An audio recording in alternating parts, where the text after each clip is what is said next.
Hey folks, welcome back yet again to Max and Horsemanship.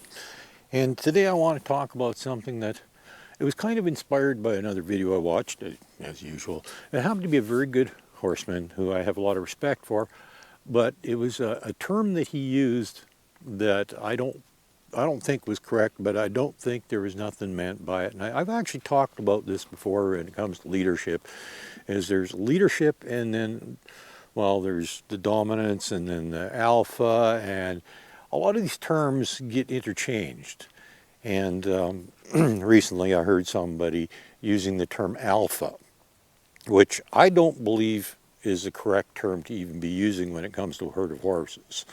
But that's my take on things. You can you can kind of figure out what works for you and what doesn't, whether it's the leader. I like to use the term leader because here's the difference between this is how I see it, okay? And we won't even talk about dominance because that's clearly some kind of form of freakish, abusey stuff I don't even want to talk about. But, oh, hi, sweetheart. The difference between, say, an alpha and a leader. Now, this is my take, okay? So you can take this all with a grain of salt if you want. But a leader says, come on, let's go this way.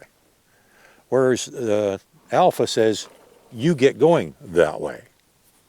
That's kind of the difference between the two. That's my take. So, and that's generally the attitude. Now, you can call it alpha if you want. I don't want to get hung up on terms, one or the other is correct to use, but it's more what you do when you're using the term and what it means to you. Now, if you want to use the term alpha, that's fine, as long as you understand that in order to be the alpha, you have to be the guy that says, come on, let's go. We're going to go this way, and I'm going to keep you safe. That's what you need to understand is, it's about leading the horse, and that's why I always use the term leadership, is because, I'm going ahead, I'm keeping them safe, I'm going to oversee them, I'm going to protect them, I'm going to do all this good stuff for them that I think a leader needs to do. And I don't think that alpha is an accurate term, and certainly not dominance. And that's why, and it gets confusing too, because a lot of people say, well, that's number one horse out there, he's top dog. And I got to admit, I'm guilty of that one too. I've said that too. But that doesn't mean he's alpha. That means he's leader. And to me, there is a difference. Is there a difference to you between an alpha and a leader?